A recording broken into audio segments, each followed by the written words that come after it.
know the school is the second most common reason why new immigrants come to the United States? According to U.S.A. facts, in 2022, 701,944 people came to the United States as students. Now, likewise, in 2023, the State Department granted more than 600,000 international student visas in fiscal year 2023, and this was reported by Voice of America.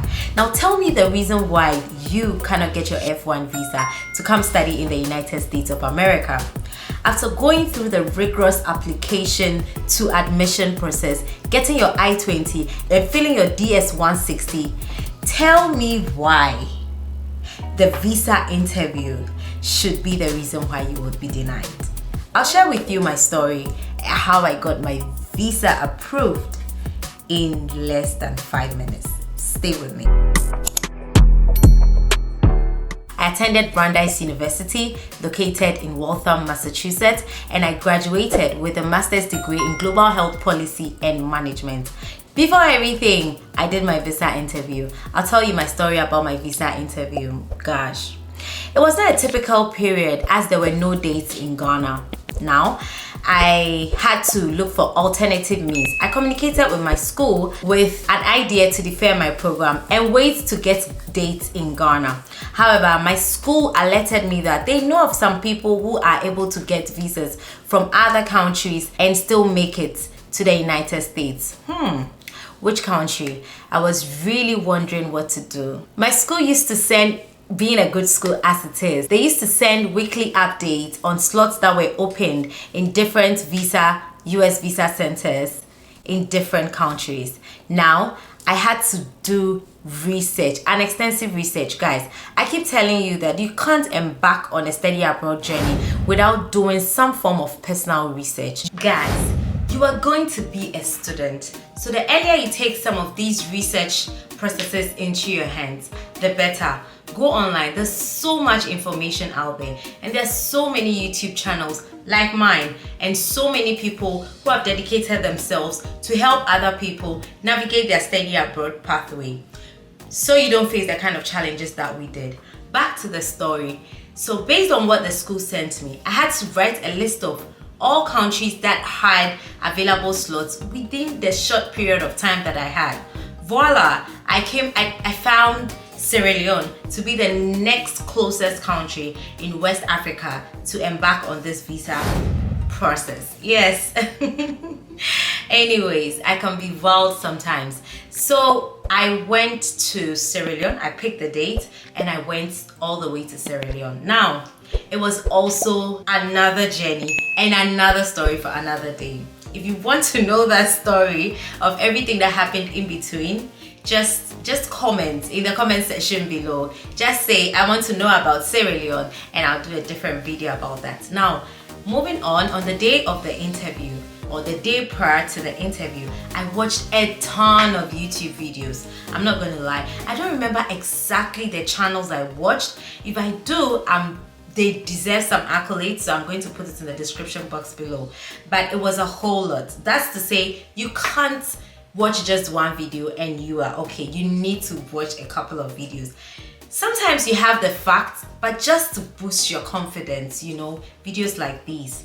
Now, that month, and then I made sure all my documents were intact. If you want to know all the documents that I took for my visa interview, I have a video on it, and I'm going to insert it right there up there. So after this video, you can quickly go and watch and put yourself together. I talk about the documents and how I arranged them. So immediately they asked me to bring something, I slid it out. Anyway, the morning was nerve-wracking. I got there and the embassy was not yet even opened. I usually like to be very early to places I don't know and I have never been. So I got there very early and I waited. Immediately the embassy opened. I was like, I think the second to enter. Now, when I got there, because it was a different country, the security men asked me for my address. They needed to have an address before I could enter. Now I needed to come back out because we didn't take our phones. I needed to come back out for the actual address or the place where I was staying.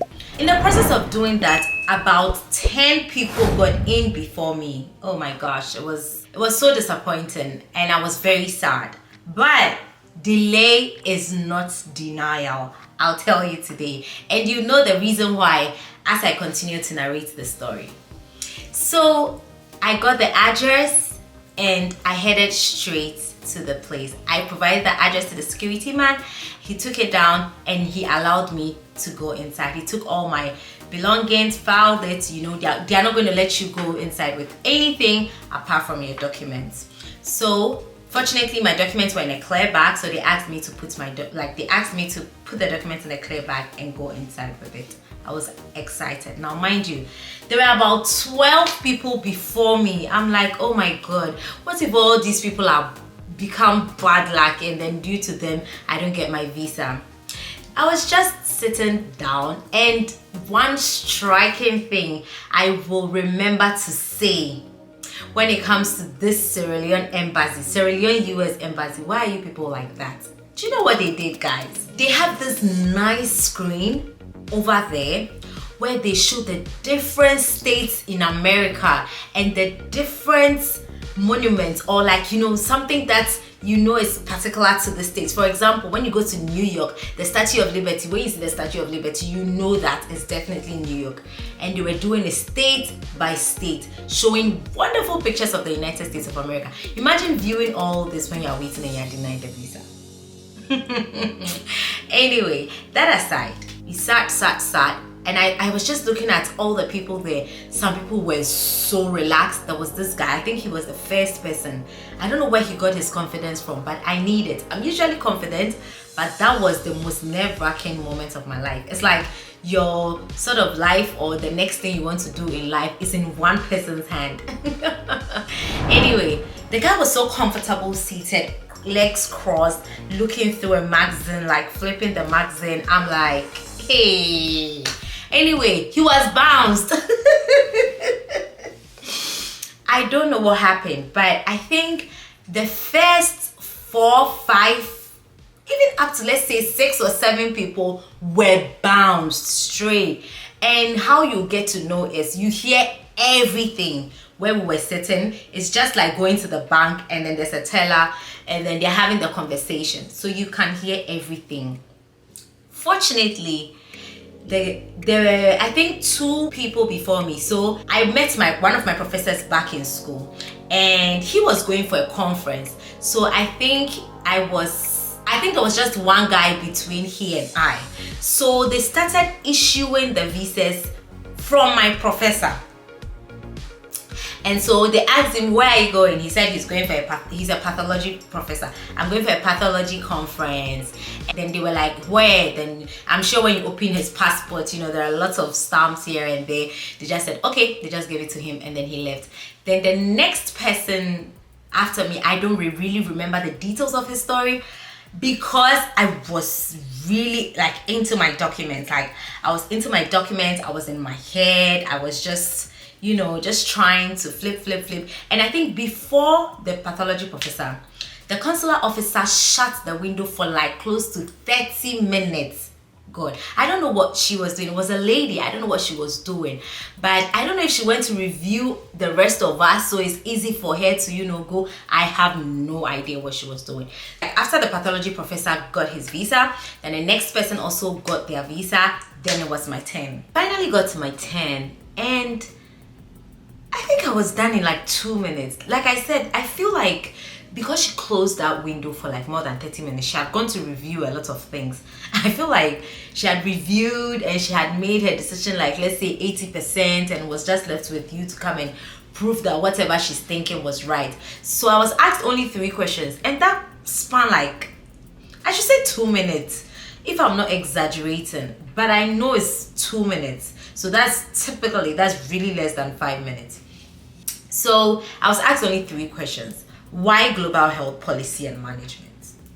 And I was like, yes, I'm a dentist and I'm impacting lives individually. And so I want to travel, go do my global health policy, learn about the health systems and management, and come back to my country and come impact. Then the next question was, I see you have a substantial scholarship, but you still have some deficits. How do you intend to cater for this deficit. Then I said, oh, my uncle is going to sponsor me. Then he asked me, what does your uncle do? I told her what my uncle does, and then that was it. She just said, okay, put your finger in Sierra Leone, you just put your finger there, you just take your fingerprint, and you're like, okay, see you in, let's say, they'll say like, is it 5 days? See you in 5 days, come pick up your visa, you've been approved. That was it. How many minutes did it even take me to say this? And literally, that was how it was. I didn't even have to talk too much. Why? Because I had my story straight. If you want to know the 3 secrets, these are just the 3 secrets. I always keep saying it's just 3 secrets. Get your story straight. 1 is school, 2 is finances, 3 is home ties. Some of the questions I heard them asking other people was, maybe, why this school? Why this course? Do you have relatives in the United States? So there are a bunch of questions. If you want to know some of the other questions, you could just state it in the comment section below. I'll do a full video on only the questions. I have some videos on the 3 major secrets. I have videos on all the documents you need. I always say it's better to over prepare than under prepare, so you can go watch that. And I came out and I was so excited to begin my study abroad journey. Now, notwithstanding, if you are rejected, it's also not the end of the world. I met a guy, apparently there were so many Ghanaians in Sierra Leone at that time, so we made a wonderful community and we still keep in touch over here, and it's really beautiful. I met a guy who had come up, who had gone through this visa process about 4 good times. I think he was bounced in Ghana, bounced in Cote d'Ivoire, and then bounced in another country before coming to Sierra Leone. So now I think because the COVID is over for a very long time, and then the embassies are clearing up, it's hard to interview in another country. But if you want that as an alternative, please do your research very well. I don't know if Sierra Leone is taking Ghanaians as at now, so you have to do your research very, very well before you go. And I would say for bonus that adequate preparation is key. Get your story straight, have a story, make sure your story is making sense, and they don't have any reason. They are not out there to get you, out there to reject your visas. Come with a clear intention. The visa is meant for you to study. Don't give them the slightest idea. I say this over and over to all the people who come to me for visa advice. You do not need to give them the slightest idea that when you come here, you are going to stay. You are here to come and stay, or you just want the visa to come. You won't come to school. Then don't do that. Please don't do that. It is better to come here and have your F1 status, go to school, get that master's degree, get that undergraduate degree, get that PhD, and I promise you it's going to go a long way to have a very useful impact in your life. I have been your girl, Dr. Rich Lab. If you have not watched any of my videos on the visa processes, please do watch them. See ya. Bye.